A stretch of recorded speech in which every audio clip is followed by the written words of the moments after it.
Right, welcome back to Work the Left Side. If you joined us last week, you will have seen our prediction show for the AEW pay-per-view. This is the reaction show. What did we get wrong? What did we get right? Have you got a clue what we're talking about? Or are we just talking bollocks? This is where we the truth. Most likely the latter. Probably. But we have fun doing it, so yeah, it's all good. No Brian this week, but I am back with Ash, the man with one name. Greetings, humans. How you doing, Ash? Right? Doing good, man. Yourself? Yeah, man, all good. Managed to catch up on my sleep after staying up last night, so it's all good. It was a long shift, though, 5 hours. It was, yeah. Well, I watched it whilst I was on shift last night, so yeah, we were up messaging until like 5 a.m. weren't we, or whatever it was. Yes, exactly. As we said, though, I'm never going to complain about a pay-per-view being too long as it's got good matches and the flow is right. Yeah, sure. Whether that was the case with last night's pay-per-view, we will discuss. So I'm not going to bother with the kickoff show too much because I was going to stick to the main show. I think, can I just say, so the other three were like, we could skip over them. They were fine. Sammy and Tay and Ruby and Ortiz, it was fine. We'll give things some time. Ruby took a couple of heavy bumps, so I was like, I'm worried about her because we're due to see her at 1PW in a month, aren't we? So like, I hope she's okay. And then obviously the Hook match was fine. All Atlantic Pac Kip Sabian was fine, but Kingston versus Ishii definitely deserves a bit of a shout because it was just fucking brutal. Yeah, that was just an absolute banger. That was just more chops than you got at your local butcher's kind of thing. That was ridiculous. Silly, mate. But it was awesome, and the crowd were thorough behind it as well. But it's nice to see because it's nice to see that the crowd's not just there for spot fests. I've always said wrestling is a circus; it should have a bit of everything, which I think AEW does do more than WWE, which is why I think I'm into it more. Definitely, yeah, sure. It was just there's no flipping shit. There was very little actual wrestling moves. There's a few suplexes. It was just brutality. And it's the one thing Kingston's got in like droves is believability. Like he just makes you feel like it's a real fight and what he's saying is real and it's all like legit how he's living it. And it's just belter. Big shout to that match. That was awesome. And if anybody was sitting on the fence about getting the pay-per-view after watching that match, hopefully, they shelled out the money and actually paid for the pay-per-view because that would have done that match justice. Yeah, for sure. Right, so we are main card. Yeah. So we've gone with the casino ladder match, didn't we? Yeah, and that was Yuta, Castagnoli, Phoenix, Rouge, Andrade, Dante Martin, Penta, and the Joker. Yeah. Which was quite an interesting match. So like these matches always excite me, but they always make me like wince and cringe because like Yuta taking that was it a powerbomb? Holy shit! And Andrade taking that destroyer on the ladder. How much trust must you have in yourself and the person delivering it to allow somebody to do that to you? Because you will die if like by all means go for it. An inch incorrect and you will die. So yeah. Impressive, man, impressive. But I messaged you before the match started because obviously based on the predictions I said Garcia obviously wasn't involved. I said Ethan Page wasn't involved. So I called it on the fly. Although I said technically, before the match. Yes, he was. Winky face. So I changed my opinion on the shoot and I said Andrade because for me it would make perfect sense for him to be involved in the main event picture. But that wasn't the case. Because it was they were descended upon by how many? 7? Was it 7 men? So got Stokely, Ethan Page, W. Morrissey, Austin Colton Gunn, and Lee Moriarty. Am I missing somebody? So 6. Nope. 6 people. So yeah, they were descended upon by 6. The 7th being the Joker, obviously. Yes, true. So yeah, when that happened, I was a bit like, what's going on? What's going on here? It was a bit like Nexus years ago. Yeah. But then it was all kind of like the bits and pieces. Stokely looking all like Bond villain, which was good when he took his mask off, and then No Sympathy for the Devil came on, which obviously is like a bit of a large hint that it's Massive. Mr. Maxwell Will Jacob and Friedman. And then somebody came out that had a mask on of the devil, with the devil's mask, and you could just tell straight away his mannerisms, the way that he walked down the ramp. It was just like Mr. Friedman has returned. And what an interesting way to bring him back.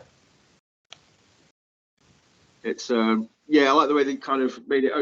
It's very, very obvious, but still didn't reveal who it was, kind of thing. Yeah. I'll address that situation after, when we get to the main event, I think, because I think Yeah, we both kind of had hiccups with the ending. So, but yeah, overall good match. Like you said, it's going to be full of spots. There was moments on there that made you cringe. There was a few fuck ups. I think there was a bit with the ladder with Claudio, who didn't really sort of. He also had something in mind. With you can see his eyes. He couldn't tell what to do. He just like this isn't working. It's not happening. So, but the man's a professional. He got it, and he managed to dump. Was it Andrade out the ring? That was on top of the ladder. I think so. Yeah.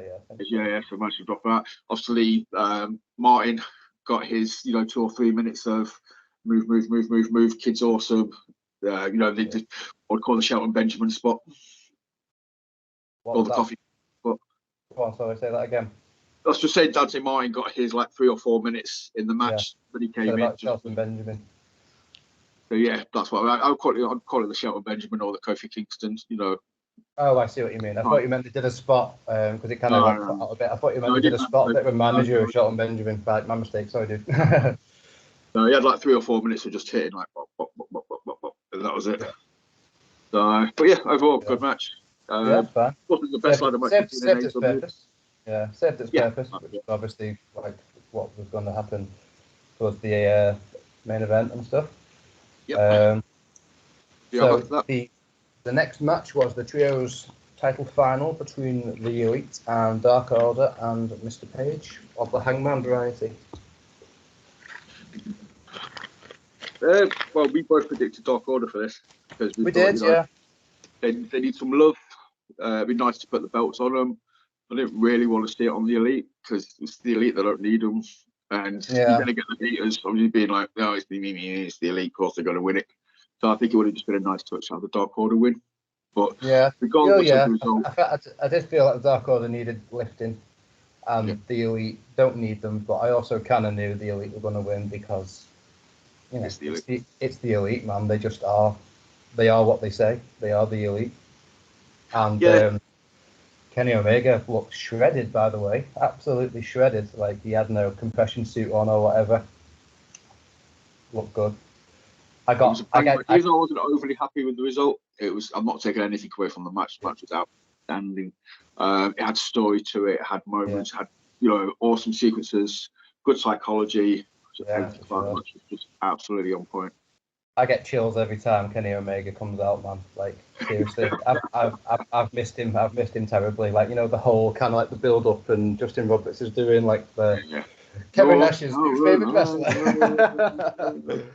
I hear the battle cry. It's so good. But, and his entrance feels like a big deal. Yeah. So that's everything that you need. So yeah, Elite won. I'm happy with it. It was a great match. The destination was great. The journey was great. No complaints there. Big shout out to Johnny Hungee's reversal of the one ringed angel as well into a pin. I was pretty nifty about right person. I thought again, I'm always loved seeing Johnny Hungee on TV. They just know how to use the guy for to see how tall he is and stuff. They emphasize his strengths so well. The meat man. That's it, man. The dude's just awesome. Reynolds is quality as well. Whenever Hungee and Reynolds go through that double team sequence, it generally gives me goosebumps every time. It's crazy good. But yeah, it's just fluid. Yeah. So, but yeah, again, match of the night so far, easily, obviously being better than the anything at the buy-in. One of the matches of the night for me overall. In fairness, I think it would be a discussion about if it wasn't the match of the night, what was. So yeah. But so then, after the exhilaration and story that match was, we had the TBS title between Jade Cargill and Athena, which was a bit of a back to reality. Crash and a bang, yeah, unfortunately. I think you said to me, man, it's just no chemistry. Yeah, there was no chemistry at all. Like Jade looked awesome. She always looks awesome. She literally looks like $1 million, like a star. But it was clunky and there was no chemistry and it felt rushed. Yeah. But yeah, it did what it was meant to, and that was to put Jade over once more, which I'm happy about. But I just something just in the air was just telling me that Athena was going to get the win. But I'm happy Jade's won. It feels better to keep her going. That was a point to me and Ryan on that one because we both said Jade. Yeah, fair. I wanted Jade to win. I just felt Athena might, so I went away from you guys. But yeah, it is what it was. Like I said, it's just another scalp for Jade. Move on for that one. Sure. And what's next? So next we had Wardlow and FTR versus Jay Lethal and Motor City Machine Guns. Yeah, those guys. This was awesome. Like they're so good, Motor City Machine Guns. I've not seen them tag together since like 10 years ago or something. But yeah, it's about that long for me when I used to watch Impact back in the day. Yeah, been far too long, man. Seriously, far too long. Well, they split up, didn't they? Get it went with Kushida to be the time splitters. A few years ago. Yeah, my history on them is hazy at best, but like I know they split up at some point and then got back together, and then COVID struck, and I believe Alex Shelley is a paramedic or something like that, so he chose not to perform and stay off the road to basically help during the health pandemic, which if the case, then nothing but respect to that guy. Yeah, but the match itself, like I said, but I think again you messaged me and you just like these guys are just fluid. They just whenever you have machine guns in the ring against a team like FTR as well, you just get those guys. I'd just like to do a massive shout out to Cass as well, Cass Wheeler. Because I know Dax has had a lot of singles matches recently, and everybody knows how great Dax is. He's been absolutely smashing it on singles. But when Cash was in there, man, he looked a million bucks as well. He did like Irish whip into a shot on clothesline at one point. Yeah. And it just looked freaking mint. Yeah, the guy can go. But I really hope that I've seen somebody mention that like this could have easily been split off into two matches, like obviously FTR versus the Machine Guns and Jay Lethal versus Wardlow, which I think we've had. Have we had that already? Yeah, Wardlow versus Lethal at the Battle for the Belts. Yeah.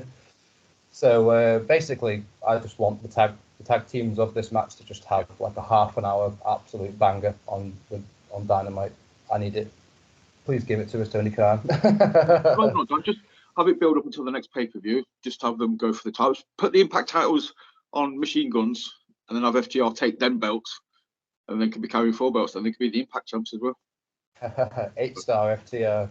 Exactly. But it wouldn't surprise me if they got an 8-star match out of it. Machine Guns versus FTR, in a 30-minute classic. It's just like it's money. They've got it there ready to go if they need to. So obviously Wardlow's Wardlow. He did the job. It looked awesome. Hit the power bomb symphony. I don't know if Keith Lee's going to be a little bit pissed off about Wardlow stealing his little, maybe mannerisms. I'm not too much into Wardlow's new music. I much preferred the "This Is War." Yeah. I like that one, but this new one just sounds like, I don't know. I can't think of an example, but it gives me Goldberg vibes, which I can kind of do without. Yeah, he's already got enough comparisons. At all, really. Yeah. Just the way the chanting "Go Wardlow," that's what reminds me. So yeah. Anyway, it's fine. It's not a big deal. It's over in a minute, so just good job. Yeah. Lastly, Jay Lethal, and then we got the return of the only Samoan who's not related to The Rock, I believe, after the match. So he's a Samoan, and his name is Joe, just like a certain Mr. Reigns over in the other company. But yeah, Joe's back. Always good to see Joe. Yeah. It was also really nice. It was also a really nice touch for Dax's daughter to come out and get the pin over Sanjay's daughter. I broke his pencil off. Oh mate, I was creased. Like, wrestling's so silly, and I love it. Yeah, it's just a nice moment. Just selling it like, my pencil. I think Duck's underappreciated with his mannerisms and like being on camera. Duck can just make stuff look more important than it actually is. You know, he's got the mannerisms, he's got the character about him. Where just even the snapping of a pencil seemed like a massive deal based on his reaction. So how you sell it's such a big deal. Like I remember, it reminds me of like Chris Jericho when he was doing the list thing a few years ago, and it was just like he was threatening to put the who was it? It was Big E and Xavier Woods and Kofi Kingston. The New Day, bloody hell, I can't believe I can't remember the name, but he was threatening to put the New Day in the on the list, and they were all just like, no, just selling it like it was the worst thing ever, and it was fantastic, just silly. But again, another good match. Very good match. Obviously, he had FTR machine guns. Lethal. He obviously had his moments. He looked awesome. Wardlow looked great for Wardlow as well. So not to besmirch him. I think all 6 guys did a terrific job, and it was a very good match. Very enjoyable match. Yeah, for sure. He picked up the pace again after the Jade and Athena match. Anyway, he got the crowd, reinvested. It needed it definitely after that because it was just flat. I also think the crowd was so hot for the Elite Dark Order match that they were just tired out by the next match. But it was also a very flat match anyway. So that's it. It's all good.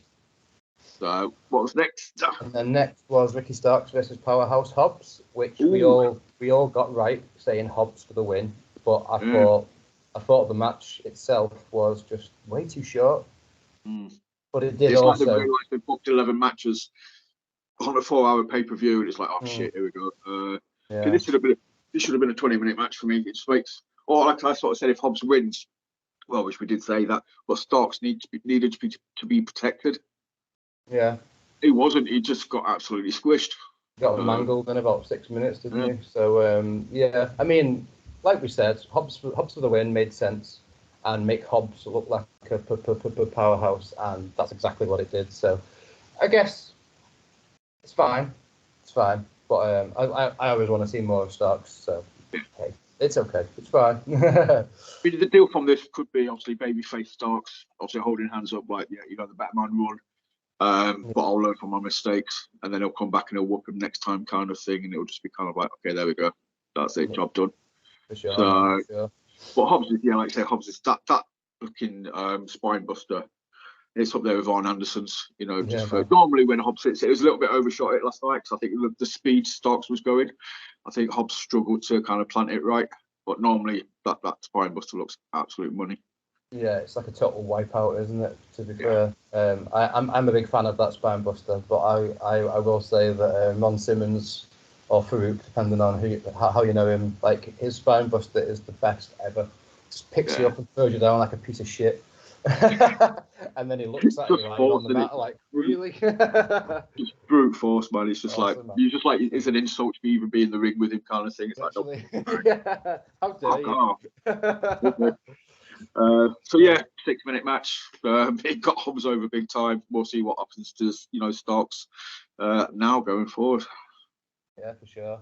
So then following that was probably my favourite match of the night. Tag team titles between Swerve and Our Glory and the Acclaimed. Scissor Me, Daddy Towers. So I absolutely was so invested in this match more than anything else on the card. To be honest with you, I was just like, the Acclaim need to win. We all predict the Acclaim, didn't we? We all predicted, Because everybody loves the Acclaimed. Yeah, it just felt like their time, and the match was great. So many false finishes. I was literally in bits watching it, just like, oh my god, no, come on! Like the emotion was there, but then the finish, well and truly, just I was so gutted. But Swerve and Our Glory, they're great, they really are. But like, I was very much wanting the Acclaim to win. Yeah. But in hindsight, looking back at it, because I remember messaging you at the time, it's like, no, what are you doing? But obviously, 24 time later, I've had time to reflect and thinking about it all day.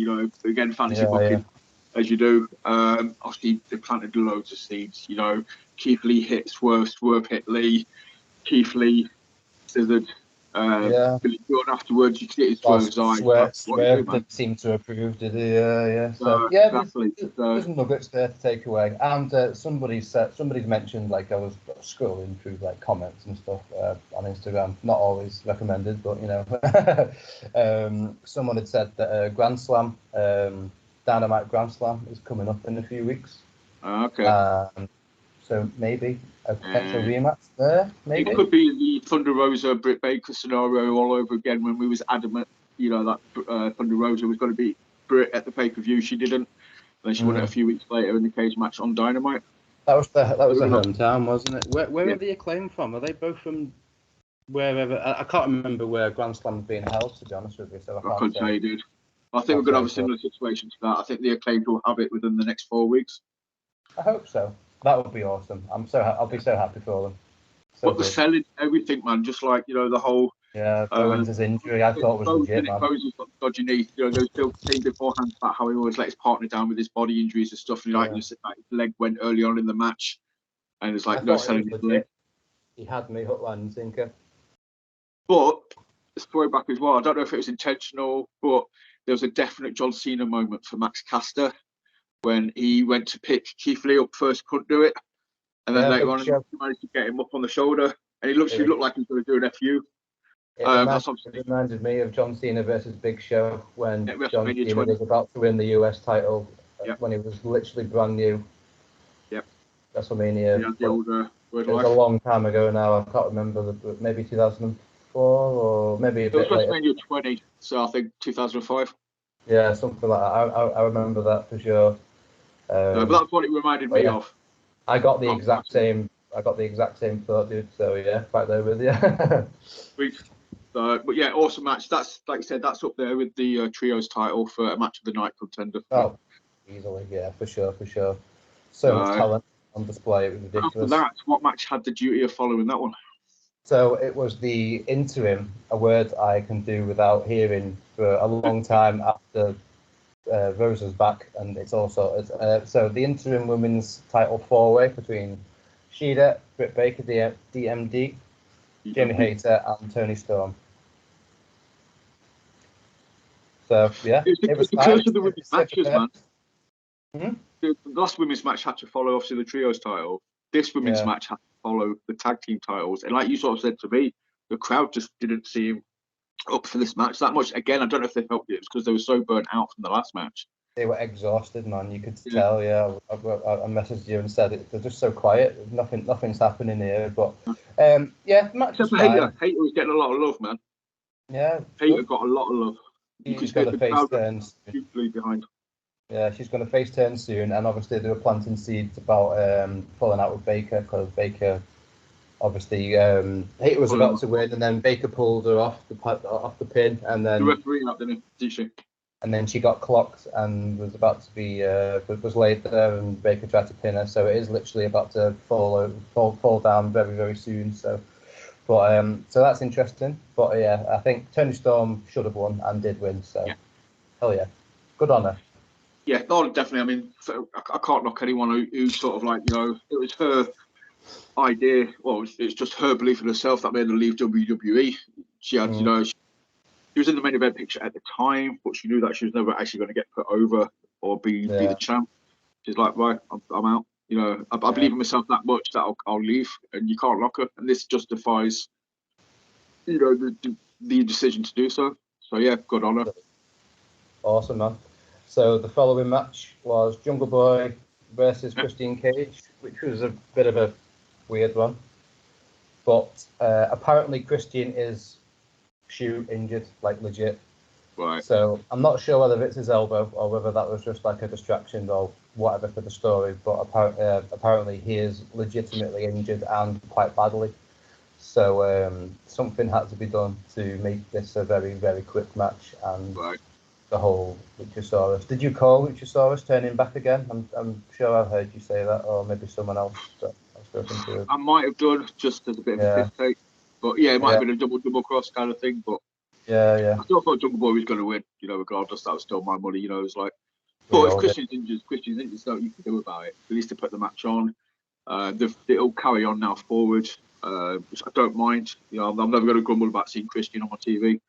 But apparently he is injured quite badly, so maybe this feud's We've going got to 3 have to go months on until the back next burner for a little pay-per-view. while, or maybe Christian can just do the puppeteer behind Luchasaurus, and it's Luchasaurus is going to be the feud. So that would make sense. That keep Christian on TV.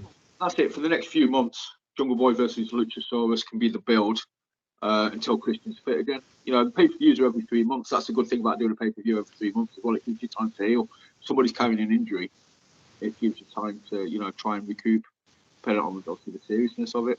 So yeah, Jungle Boy versus Luchasaurus. That'll be, and I'm looking forward to that feud. I think that'll be an awesome feud. I like both guys. Did you see the marks on Jungle Boy's back after that choke slam? Bloody hell, man! He looked like a steak done in the grill pan. I think it was what it called it out. You know, like, all the pyros go off around there, so that's going to be like really freaking hot, legitimately hot. And yeah, you get it slammed down on it, it's going to be like, ooh, it's not going to tickle. It's not ballet, son. Although I am into the fact that he's Jungle Boy Jack Perry. Yeah. Because you can only go so far calling yourself a boy, kind of thing. You know what I mean? Yeah. Like, but yeah, I like how he's bringing Jack Perry into the name now. So all good. It's ironic though, because given when AEW first started, everybody used to lose their shit when JR referred to him as Jungle Boy Jack Perry. It used to be just Jack, because he never wanted to use his dad's surname, you know, as a to get over. So he was very adamant that he never wanted the Perry involved in his actual announcement. It was always just Jungle Boy Jack. So it's kind of like complain. It's just how it is. It's fair enough. You can't please that. You can't please everybody. But yeah, I'm happy. That's the case at least. So I did write down on my notes, because I made little notes because my memory is that of a fish these days. Luchasaurus, lame, with a poop emoji. But then I realised Christian was legit injured, and I understand it a bit better now. But at the time I was just like, are you joking? Yeah. Lame. But it's fine. There's a legitimate reason for it. You can't grumble about it. Somebody's injured. You know what you mean? It's just like, yeah. So, and the thing is, with guys like Christian, you know, he would work if he could. So it must be legitimate, you know, serious kind of, because the dude's old school. So, and then do we want anyone to work injured? You know, like Omega went through it for a year, and then we lost him for like 10 months. So, you know what I mean? Take the time out now and come back. Don't make it worse. Yeah, for sure. Wish Christian a speedy recovery, whatever the case. So, of course. So then the match following that was Danielson versus Lionheart, Corazon de Leon, Chris Jericho. Oh yeah. So, this was again it was just a technical. Everything I wanted it to be. Yeah, it was a technical piece of awesomeness. It wasn't like wowzers, what a match kind of thing. It was good. It was grueling. The end was a bit of a kind of thing, but I feel like there's more to come. Obviously, Daniel Garcia didn't come out and wasn't part of the whole story. Obviously, he was watching backstage, so he was part of it in that regard. But like, yeah. But then he made up the point about him cheating, did he? They did cut a promo later, didn't they? Where Garcia was disappointed in him because he still had to cheat to win. Yeah, like, you know, Garcia, it was a low blow into the Judas effect.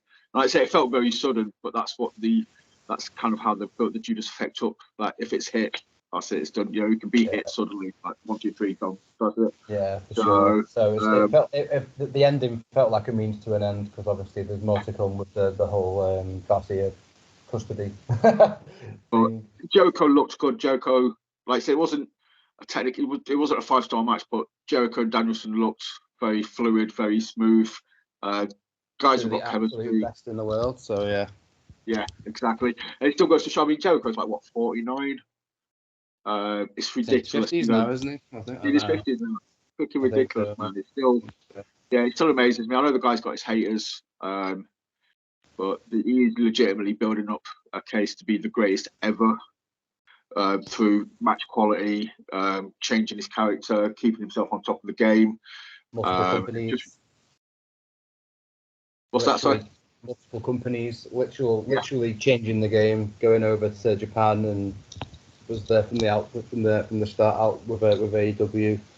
Yeah. Was just the man, despite his size and the time that he came through at, yeah, the cream rises to the top.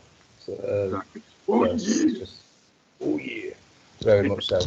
Good stuff.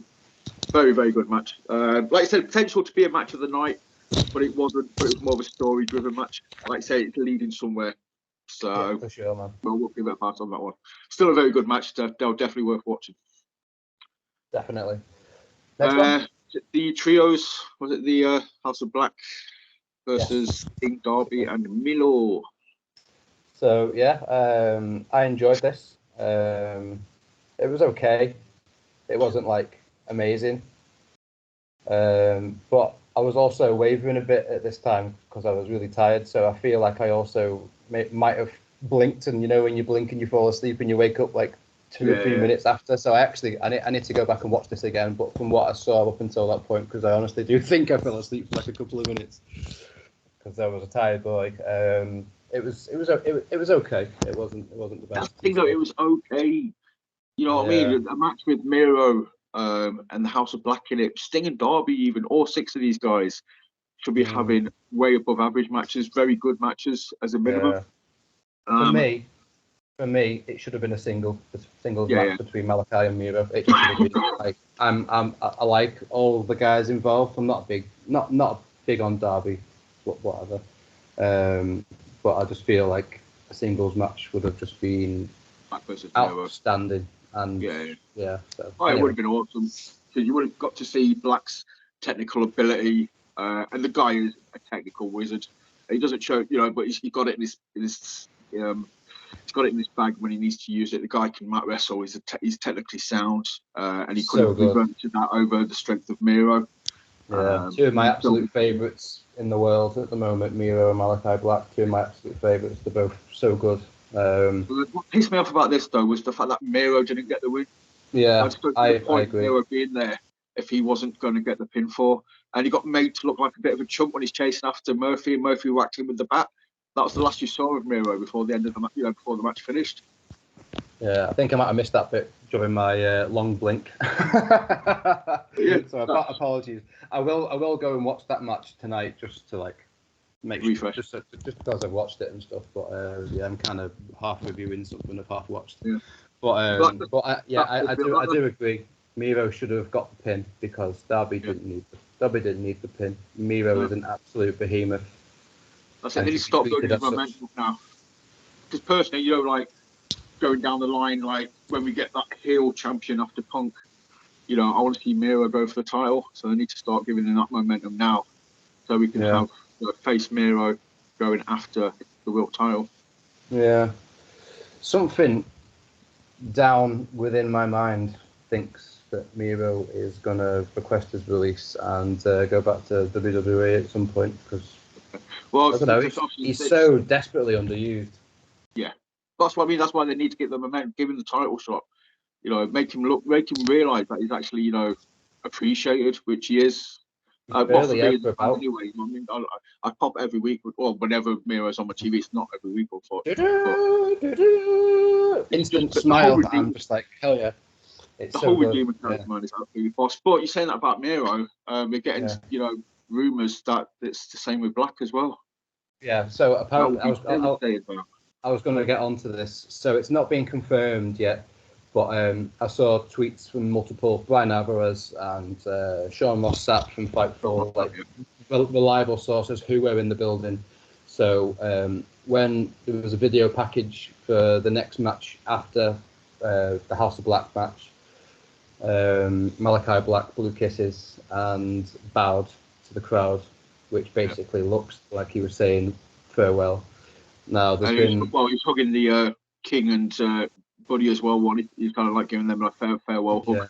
So there's been reports recently that he's been struggling quite a lot with his mental health. Whatever the case, I do feel like House of Black's been underutilized, and his vision maybe. He's very vision based, and he's like Kenny Omega. I think he sees in years. That's what Don Callis said about Kenny Omega, like story wise. You see it in the whole year, and I feel like he's he's being very creatively unfulfilled, and apparently he's having issues elsewhere and stuff. So whatever the case, I wish him nothing but the best, peace and tranquility, whatever happens, and hopefully we see him back in AEW, not the other place. Although that would be cool. So yeah, see you down the line, Mr. Black. Yeah, no, definitely. Yeah. Like I say, anything to do with mental health, anything along those lines, again, never going to be good to anyone. Take the time with, like I say, put your feet up, just or do whatever you need to do to get yourself through it. So hopefully we see him back, and hopefully it'll just be whenever the time is right for him. So that's the key thing. So overall, though, disappointed with the match. Again, for the reasons that we specified, unfortunately. So I think because of the people that was in it, it was already a 5-star match in my head. Just the fact it had Black and Mirror in there, kind of thing. I'm obviously a massive fan of Buddy Murphy's. I think guys potentially, if you ever got like a bit of charisma and some mic skills, the dude's unstoppable. Yeah, the guy is amazing, dude. Seriously. He's an absolute formidable guy in that ring. He's just his everything about him. He just screams. I know somebody wants I'll say a former friend. It's a guy that I used to do a podcast with previously. He's a bit of a cunt, but he basically compared Buddy Murphy to Kenny Omega. He said like Buddy Murphy's the next Kenny Omega. If he ever got the mic skills and the charisma kind of thing. The dude can't wrestle. In the ring, he's not far behind him for me. When he's given a chance to, shine. Just remember the matches he had with Black in WWE. I mean, those two guys just tore it down. That's where the whole eye thing came from with Black, wasn't it? Yeah. Anyway, I mean, like, what's going to happen with Murphy, Matthews and King now? Then are they just going to be a tag team? Obviously, they can still have the House of Black because it is a staple because Julia's still there, so there is 3. But are they going to recruit someone? Are they going to just be the tag team with the manager business? It's going to be interesting to see what happens. Maybe they go separate ways. I think they should go separate ways. Brody King singles is we've already seen how good he is, and we've just discussed how good Buddy is. So as a single, so either way, all good. Both guys can absolutely smash it. Go for the. I'd love to see Brody King, Wardlow feud down the line for the TNT title.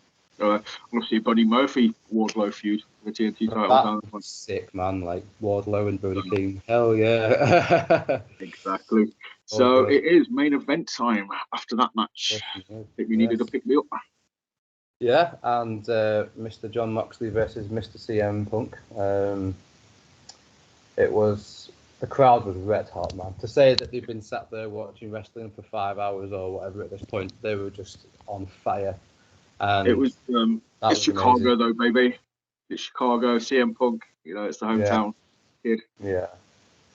Plus, Chicago love wrestling, so obviously the CM Punk element exacerbated the reaction. But yeah, I was loving the whole like John Moxley's just walking into an enemy territory and he's just like, yeah, I'm what, so what, fuck all y'all. It was the match was really good. I thought it was exactly what it needed to be. Lots of holds, lots of just trying to bludgeon each other and stuff. Punk was pissing with blood at one point. Moxley wasn't. I know. I was literally about to say, but yeah, Moxley wasn't. So like, how the tables have turned. Yeah, it was a good match. It was. I've written here, red hot crowd, main event through and through because it was just performed. That's exactly what it is, man. It was a main event. It was the main event we deserved and we wanted. And it was good, man. Because like you sort of said after Dynamite or last week, everyone was like, oh, okay. I mean, obviously we called Hangman being in the paper in the title match and stuff. Yeah. In hindsight, we should have known better and kind of trusted the booking and sort of seen. There's no way there was having a title match in Chicago without Punk being involved in some way, shape, or form. I went with Hangman because the way Punk was. Yeah. He looked like he was leaving in disgrace, like looking back, injured, beaten, defeated very quickly and stuff. I was just like, well, is he going to literally be back this weekend? Back quickly? Kind of thing? Or whatever. All credit to AEW, man. Pulled it off. They actually pulled the wool over most people's eyes. And if anybody says otherwise, I ain't buying it. I think everybody legitimately believes, Punk was out now for another few months, and they just worked it so well. And that promo on Dynamite last week when he just went into the crowd, I was just like, goosebumps. We are Chicago. Yeah. But I do honestly think a CM Punk heel turn is very, very soon. But I'm not really sure because now we've got, obviously, after the main event, we had the big reveal, didn't we? The Joker. So the Joker came out and revealed himself to be, as we've already said at the start of the show, Mr. Maxwell Jacob Freeman returning after, 4 months of just radio silence. So I'm delighted that he's back. Yeah. Very cleverly done as well. Where you got the telephone call from Tony Khan, kind of playing over. I said, "Oh, we want come back." Blah, blah, blah, blah, blah, blah. But yeah, just that telephone, like the call that he received from Tony Khan. Yeah. They will pay you amount. And then the little video package of CM Punk years ago in ROH saying, "I am a snake." The greatest thing the devil ever did was convincing the world that it didn't exist, and then he comes on screen and says, "And I am." Well, it's just the back of a minute, and you just see the scarf. You just see the scarf from behind going around his shoulder. It's like, there we go. But then when we were messaging, I was like, I was thinking, when I saw MJF at the start of the show, I was like, MJF's leaving tonight as the champion. Yeah. Because I wasn't sure quite how the chip thing works. Yeah. Because I was like, is it going to be a Money in the Bank style thing? Can you literally come out at the end of a match or during a match and cash it in kind of thing? I was convinced that was going to happen, but then it was just a stare down, basically, wasn't it? Which well, I think more could have been done rather than a stare down, but also it keeps you on the edge of your seat and wanting more, so that's good. So I wouldn't have done the reveal. I would not have done the reveal on the pay-per-view. I would have saved it for Dynamite, purely because what bothered me was the Chicago hometown who was chanting MJF for solidly when their hometown boy just won the title, and they're chanting the heel's name over Punk's. And I get why. Obviously, they're happy to MJF back. He's one of those bad guys that people appreciate, will still chant for, even though it's an absolute twat kind of thing. But they should have saved that for Dynamite. That kind of ruined Punk's moment for me, or as a fan, celebrating Punk's victory. Yeah, I get that. It for me. I get why they did it. Obviously, it's a massive reveal. But I would have saved it for Dynamite. Yeah, more could have been done. Although, like I say, it keeps you on. It makes you wanting more, and it keeps you hanging on the end of the thread. And also, it's curious to see how that's going to play out. It's curious to see how the whole stable with Stokely behind him is going to play out. It's going to be Punk running the gauntlet, and I think we've got, on a plus note, I think we've got Punk versus Ethan Page to look forward to at some point. That'll be cool. Yeah, we've got Punk versus Lee Moriarty. Push Ethan Page. But Lee Moriarty, man, versus Punk, that could be a masterclass. Oh yeah. Punk squashing the Ass Boys. Morrissey versus Punk. Ass Boys. And then Punk versus Morrissey. Giant David versus Goliath. Yeah. So be interesting. It'll be a case of running the gauntlet again, as MJF likes to do. Yeah. Trials before. Very interesting. All in all, this was far from my favourite AEW pay-per-view. Yeah. I'm not going to sit here and melt to it 4 out of 5 stars or whatever. I'm just can't be arsed with that. So I enjoyed it, but it's quite low down on the list of pay-per-views. I think that speaks volumes for the other pay-per-views, man. I mean, we had set the bar so high. So when it doesn't quite, so some of the matches were a swing and a miss on this on the show.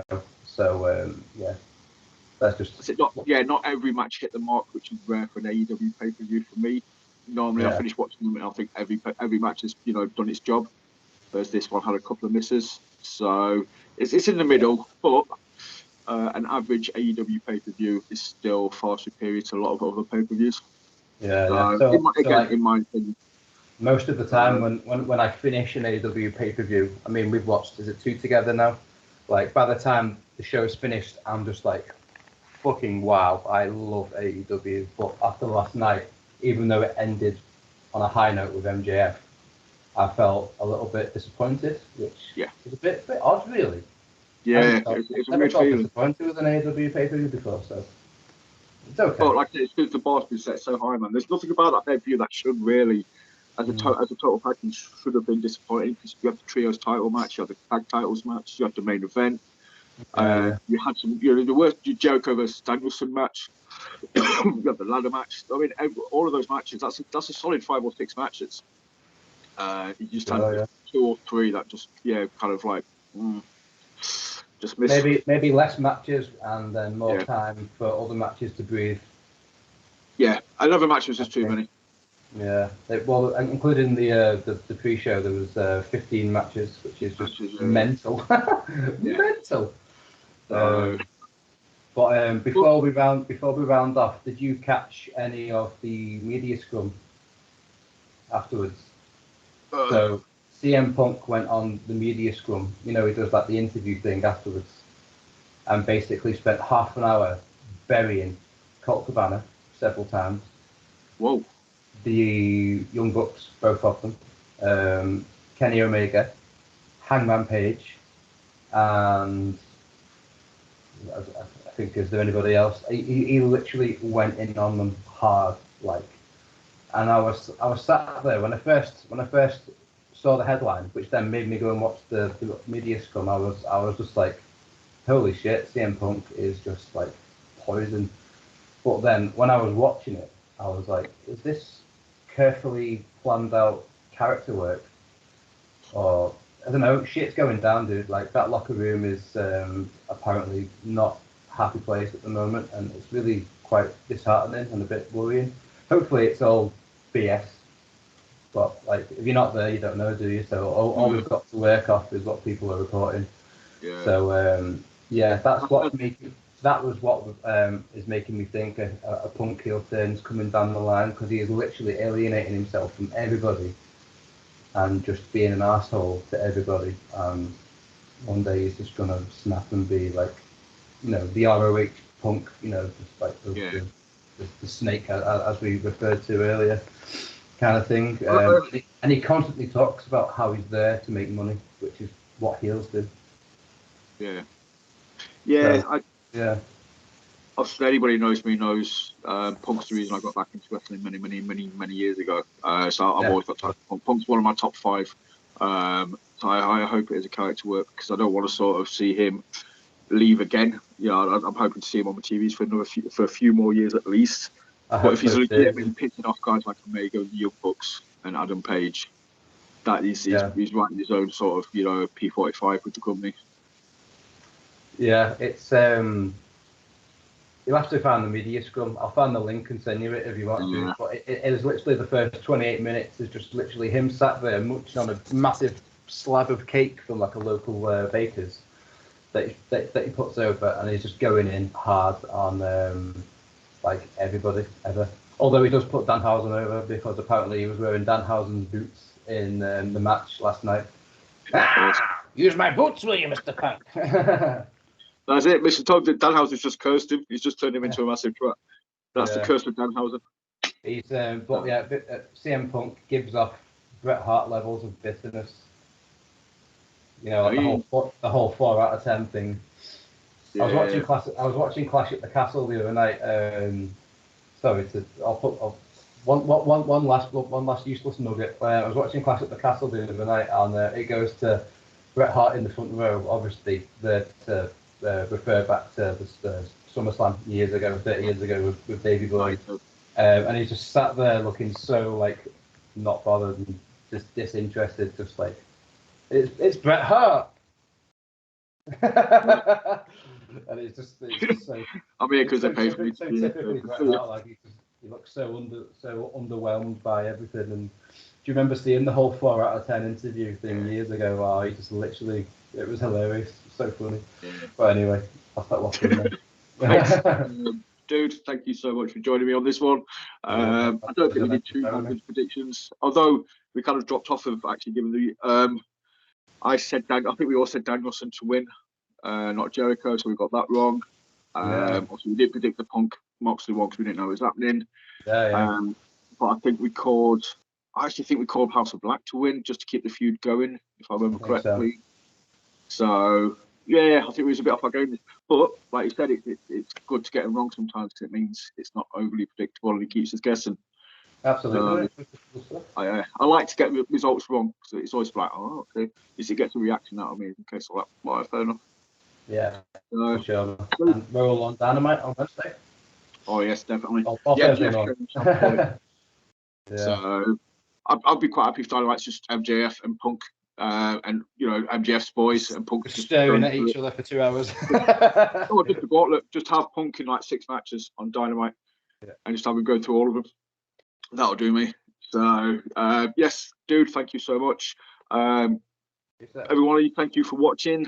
Obviously, hit the like button, subscribe, share, spread the words. The last video we did had an awesome amount of views for us. So thank you everyone who has returned, who watched the last video. Awesome. Keep it going. Just help us. Leave us some comments, man. I like to discuss. I like to chat. And yes. So join us on Facebook. Search Work the Left Side. Hit us up on there. We're generally posting stuff. I'm trying to post more stuff on there just to engage with people, to have conversations. Let us know what you want to see on future episodes as well. I've got a few guests lined up, so keep your eyes peeled. I will post an announcement. And so Ash, thank you very much for joining us. Everybody's watched. Thank you all, and we will see you very, very soon. Adios. Peace. Give me a second, dude.